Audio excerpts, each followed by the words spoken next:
Hello everyone. तो आज हम पढ़ने जा रहे हैं पॉलिटी की एक टॉपिक संविधान के बारे में।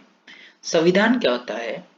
भारत का वह सर्वोच्च कानून जिसे संविधान सभा ने 26 जनवरी 1950 को लागू किया था, संविधान कहलाता है।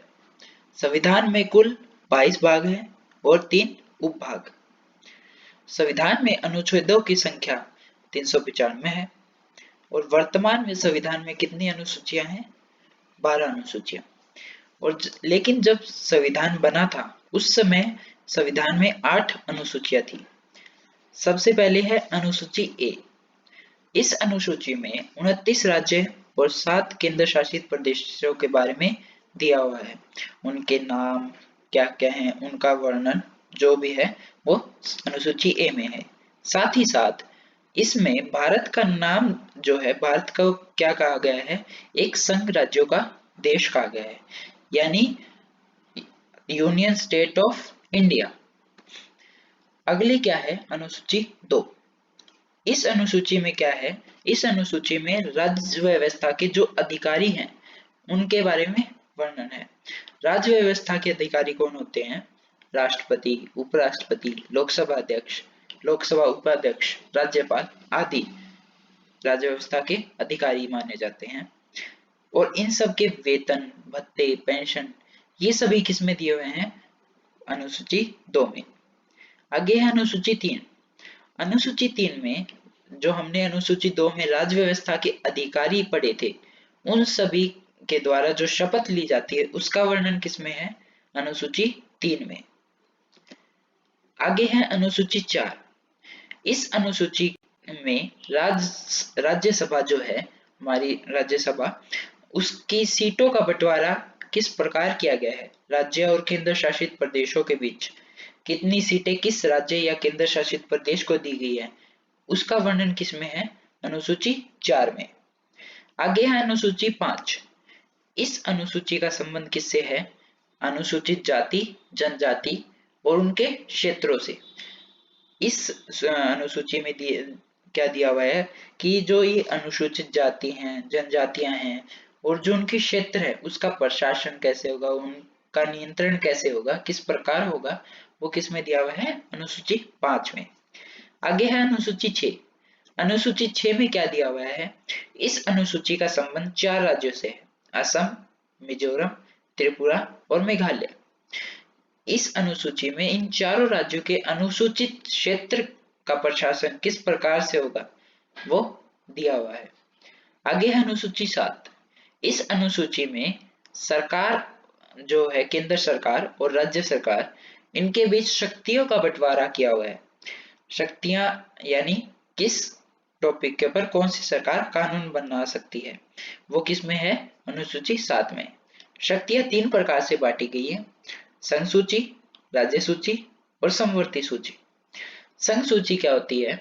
संघ सूची पर कानून बनाने का अधिकार होता है केंद्र के पास। इस सूची में शुरुआत में 97 विषय थे, लेकिन अब क्या है, इसमें 99 विषय हो चुके हैं। इन सभी विषयों पर कौन कानून बना सकता है? सिर्फ केंद्र सरकार। आगे है राज्य सूची। इस सूची पर कानून बनाने का अधिकार किसके पास है? राज्य सरकार के पास। पहले इस अनुसूची में 66 विषय थे, लेकिन अब इस अनुसूची में 61 विषय हो चुके हैं। तीसरी आती है समवर्ती सूची। समवर्ती सूची पर कानून बनाने का अधिकार किसके पास होता है? केंद्र और राज्य सरकार दोनों के पास।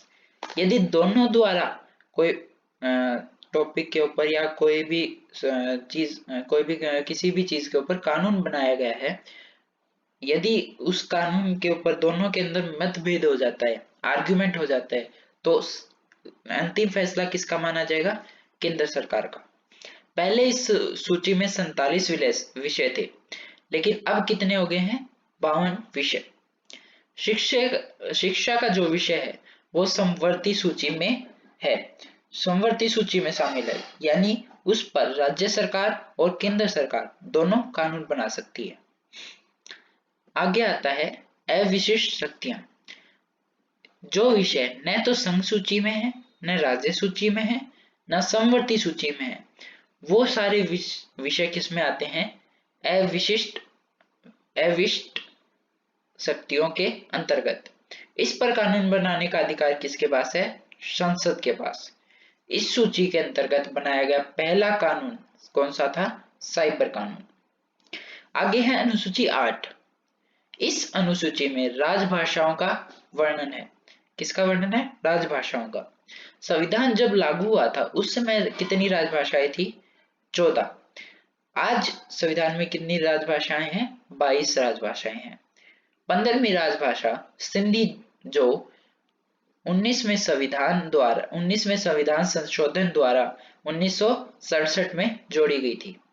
16वीं, 17वीं व 18वीं राजभाषा मणिपुरी, कोंकणी व नेपाली कब जोड़ी गई थी? 71वें संविधान संशोधन द्वारा 1992 में।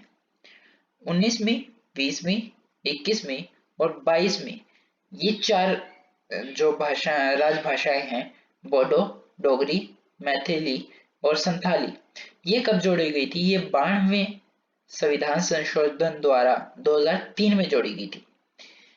इंग्लिश जो है वह 8वीं अनुसूची में शामिल नहीं है। आगे क्या है? अनुसूची 9। यह अनुसूची क्या है? पहले संविधान संशोधन के द्वारा 1951 में जोड़ी गई थी। इस अनुसूची में क्या दिया हुआ है? इस अनुसूची में राज्य के संपत्ति अधिग्रहण से संबंधित बातें कही गई है। 24 अप्रैल 1973 के बाद सुप्रीम कोर्ट कोई भी फैसला नहीं दे सकती इस अनुसूची के विषय में। अनुसूची 10। अनुसूची 10 में क्या है? अनुसूची 10 52वें संविधान संशोधन के द्वारा 1985 में जोड़ी गई थी। इस अनुसूची का संबंध किससे है? राजनीतिक दलों से। पहले दल बदलने के लिए क्या होता था कि 1/3 बहुमत की आवश्यकता होती थी, लेकिन 51वें संविधान संशोधन जो था 2003 के द्वारा बहुमत की संख्या बढ़ाकर 2/3 कर दी गई है। आगे क्या है? अनुसूची 11। यह अनुसूची 73वें संविधान संशोधन के द्वारा 1992 में जोड़ी गई थी। इस अनुसूची में पंचायत को काम करने के लिए क्या दिया गया है? 29 विषय दिए गए हैं। जैसे हमने पहले जो राज्य सूची, संघ सूची पढ़ी थी, संवर्ती सूची, उसी तरह क्या है? पंचायत को काम करने के लिए कुछ विषय दिए गए हैं, जो कितने हैं? 29। आगे है अनुसूची 12। यह अनुसूची 74वें संविधान संशोधन के द्वारा 1992 में जोड़ी गई। यह शहरी निकाय से संबंधित है। शहरी निकाय यानी जो शहर की जो पंचायत कह सकते हो, या आप कह सकते हो जो शहर की सरकार है, उसके संबंधित कौन सी अनुसूची है? 12वीं। इस पर काम करने के लिए शहरी निकाय को कितने विषय दिए गए हैं? 18 विषय। तो आज के लिए बस इतना ही। कल हम अगला टॉपिक पढ़ेंगे पॉलिटी से रिलेटेड।